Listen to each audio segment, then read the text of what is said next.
Hello there. Many Brexiteers will be shaking their heads and saying, why didn't we just do this in the first place?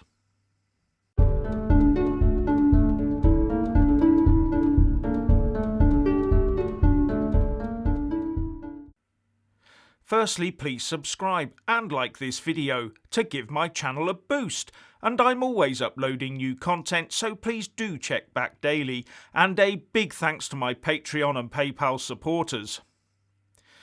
Now, before I get into the meat of the video, I do have to bring you a little snippet of news that you may not have heard yet.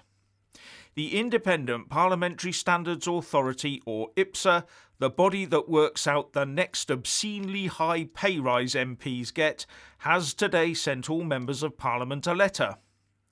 And this is the IPSA decision on how much more money MPs will be getting next year.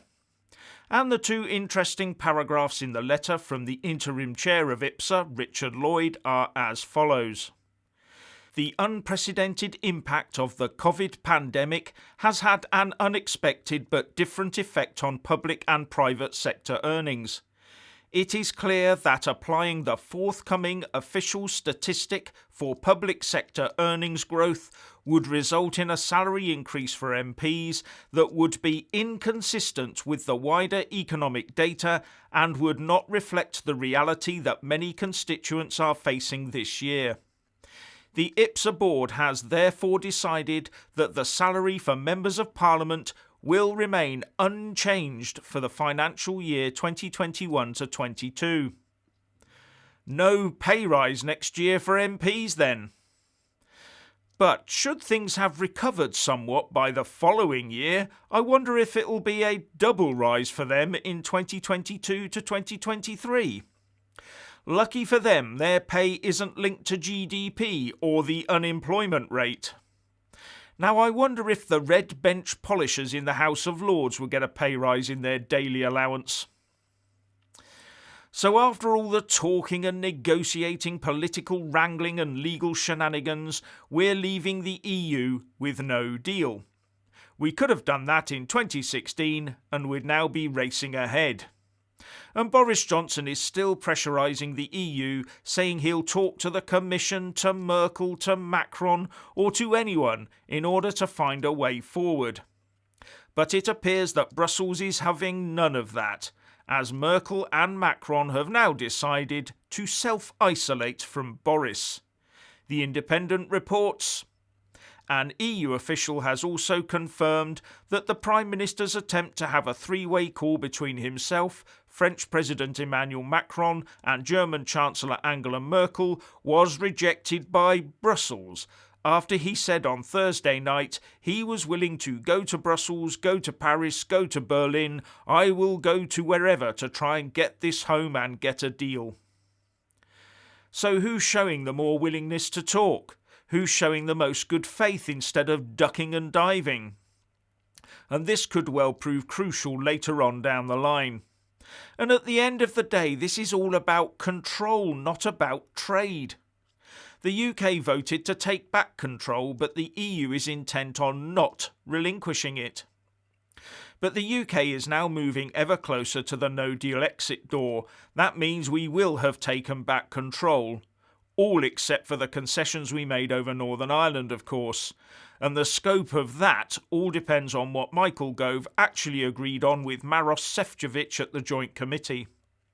And the detail on that is tucked away inside the Taxation Post-Transition Period Bill. I had a quick look at it, and it's going to take some pulling apart by an expert to work out the constitutional aspects of it. Now, the mood music in both Brussels and London has now become one of no deal being the most probable outcome, as a trade deal is unlikely to emerge by Sunday. And all down to the EU and its unwillingness to see the UK operate as a fully independent nation on its doorstep. All they had to do was agree to a Canada-style deal. Why not offer that? Because it would not allow them to control us. That's why.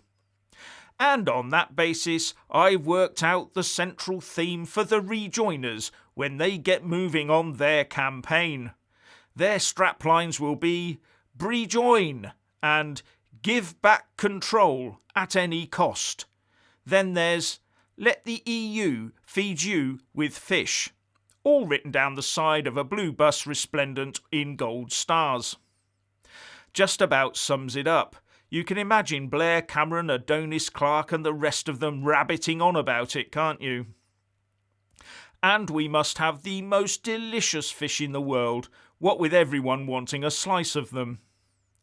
Now, Liz Truss has got another trade deal. Today we signed an agreement with Vietnam, and in a tweet the International Trade Secretary said, "Today we secured a trade deal with Vietnam. We have now agreed deals with 57 countries, covering £193 billion worth of trade. This is unprecedented. No country has ever moved so fast to negotiate so many deals simultaneously. Well done to our brilliant negotiators." And the veteran former BBC broadcaster, Andrew Neil, replied, "Yes, but have you agreed to tie the UK to Vietnam's social, labour and environmental regulatory structures in perpetuity?" What a timely question.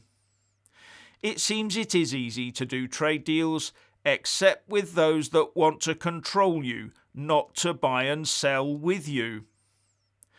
And finally, the EU has managed to sort out its little budget debacle today by convincing Hungary and Poland to withdraw their vetoes. As you'll remember, the two countries were refusing to remove their vetoes unless new rule of law clauses were dropped. As Euronews.com explains, Budapest and Warsaw had blocked the approval of the budget last month amid plans to link cash payouts to a country's respect for core European values.